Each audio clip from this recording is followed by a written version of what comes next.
ఇక ఒకసారి పల్లారాజేశ్వరరెడ్డికి సంబంధించినటువంటి ఏదైతే ఆయన అక్రమ కట్టడమా లేకపోతే ఆయన యూనివర్సిటీ ఏదైతుందో ఒకసారి దాన్ని కూడా చూసేటువంటి ప్రయత్నం చేద్దాం. దాని మీద క్లియర్గా చూడండి. వెంకటాపూర్ నాడెన్ చెరువు బఫర్ జోన్లోని అనురాగ్ విద్యా సంస్థల నిర్మాణాలు. చూడండి, ఇది నాడెన్ చెరువు, వెంకటాపూర్లో నాడెన్ చెరువు. దీన్ని ఆనుకొనే అనురాగ్కు సంబంధించినటువంటి ఈ అక్రమ కట్టలు ఉన్నాయి. ఈరోజు నేను అక్కడికి పోతా, అక్కడ పోయి స్టోరీ చేస్తా, ఖచ్చితంగా స్టోరీ చేస్తా. చూద్దాం ఒకసారి దాని గురించి కూడా. నాడెన్ చెరువు బఫర్ జోన్లో అనురాగ్ విద్యా సంస్థలు, గాయత్రి ట్రస్ట్ నిర్మాణాలు, నీటిపారుదల ఏఈ ఫిర్యాదుతో కేసు, నిబంధనల ప్రకారమే భవన నిర్మాణాలు, ప్రభుత్వం కక్ష కట్టింది.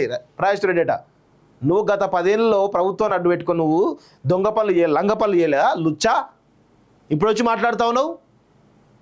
అది ప్రభుత్వం భయపెడుతుందా? కక్ష కట్టింది దాని మీద. నువ్వు సుఖం పూస పనులు చేసినావని కక్ష కడతావు నీ మీద. చేసే లంగలఫంగ పనులు, కేసీఆర్ను కేటీఆర్ను అడ్డు పెట్టుకొని లంగలఫంగ పనులు చేసుకొని వేల కోట్ల రూపాయలు సంపాదించావు. ఇప్పుడు వచ్చి మాట్లాడుతున్నావా? సిగ్గుండాలే. ఏమంటారు ఇక్కడ బీఆర్ఎస్ నేత జనగామ ఎమ్మెల్యే రాజేశ్వరరెడ్డికి చెందిన విద్యాసంస్థలపై పోచారం ఐటీసీ పోలీస్ స్టేషన్లో కేసు నమోదైంది. రాజేశ్వరరెడ్డికి చెందిన అనురాగ్ విద్యా సంస్థలు, గాయత్రి ఎడ్యుకేషన్ ట్రస్ట్ మేడ్చల్ జిల్లాలోని నాడెన్ చెరువు బఫర్ జోన్లో అక్రమ నిర్మాణాలు చేపట్టాయంటూ నీటిపారుదల శాఖ ఇచ్చిన ఫిర్యాదుతో ఈ కేసు నమోదు చేశారు. మేడ్చల్ జిల్లా గట్కేసర్ మండలం వెంకటాపూర్ పంచాయతీ కొర్రెంల రెవెన్యూ పరిధిలోని 813 సర్వే నెంబర్లో ఈ విద్యా సంస్థలు పలు నిర్మాణాలు చేపట్టాయి. అయితే నాడెం చెరువుకు 30 మీటర్ల బఫర్ జోన్ వదిలిపెట్టి నిర్మాణాలు చేపట్టాల్సి ఉండగా సదరు విద్యా సంస్థల యాజమాన్యం ఈ నిబంధనలు ఉల్లంఘిస్తూ అక్రమంగా నిర్మాణాలు చేపట్టిందన్న ఆరోపణలు వచ్చాయి. దీంతో మండల ఇరిగేషన్ ఏఈ పరమేష్ ఈ నెల 22న బఫర్ జోన్లోని నిర్మాణాలు పరిశీలించి వాల్టా చట్టం కింద పోచారం పోలీసులకు ఫిర్యాదు చేశారు. ఈ మేరకు కేసు నమోదు చేసుకుని దర్యాప్తు చేస్తున్నట్లు సిఐ రాజవర్మ తెలిపారు. కాగా గతంలో నంగార బేరీ లంబాడి హక్కుల పోరాట సమితి రాష్ట్ర అధ్యక్షుడు గణేష్ నాయక్ నాడెన్ చెరువు బఫర్ జోన్లో నిర్మించిన అక్రమ నిర్మాణాలపై జిల్లా కలెక్టర్కు ఇరిగేషన్ రెవెన్యూ అధికారులకు ఫిర్యాదు చేసినా ఎటువంటి చర్యలు తీసుకోలేదు. దీంతో గణేష్ నాయక్ హైకోర్టును ఆశ్రయించి అక్రమ నిర్మాణాలు చేపట్టినటువంటి ఎమ్మెల్యే పల్లారాజేశ్వరరెడ్డికి చెందిన అనురాగ్ విద్యా సంస్థలు, గాయత్రి ఎడ్యుకేషన్ సొసైటీపై చర్యలు తీసుకోవాలని ఫిర్యాదు చేసినట్టు తెలిసింది. సో కక్షపూరితంగా ప్రభుత్వ చర్యలట. తాము అన్ని అనుమతులు నిబంధనల మేరకే భవన నిర్మాణాలు చేపట్టామని అనురాగ్ విద్యా సంస్థల చైర్మన్ ఎమ్మెల్యే పల్లారాజేశ్వరరెడ్డి తెలిపారు. ప్రభుత్వం తనపై తన విద్యా సంస్థలపై కక్షపూరితంగా వ్యవహరిస్తుందని ఆరోపించారు.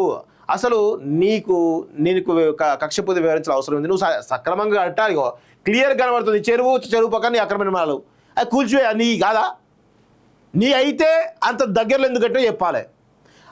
క్లియర్ కనబడతా ఉంది. ఇది చెరువు, ఇది చెరువు యొక్క ఇది చెరువు. ఇదంతా చెరువు ఒక ఫర్లాంగ్ దూరంలోనే ఇది ఉంది. ఇది అక్రమ నిర్మాణమే కదా, మరి కూల్చేయాలి కదా. అంటే నాగార్జున న్యాయము, పల్లారాజేశ్వర న్యాయమా? కూల్చేస్తారని భయంతో ఉన్నట్టు, భయంతోనే ప్రభుత్వం కక్ష కట్టింది మమ్మల్ని అంటావా? తోలు తీస్తాం బిడ్డ, ఏమనుకున్నావు? తమాషాలు చేస్తున్నావు మీరంతా. దోచుకొని కబ్జాలు చేసి చెరువులను కబ్జా చేసుకుంటా ఏం లేదు. రేవంత్ రెడ్డి గారు ఉక్కు పాదం మోపండి దుర్మార్గుల మీద, తప్పేం లేదు. తెలంగాణ సమాజం మీ వెంట కదులుతుంది. మిమ్మల్ని ఖచ్చితంగా కడుపులో పెట్టి కాపాడుకుంటుంది అనేటువంటి విషయాన్ని గుర్తుంచుకోవాలని చెప్పి కూడా కోరుతా ఉన్నాను.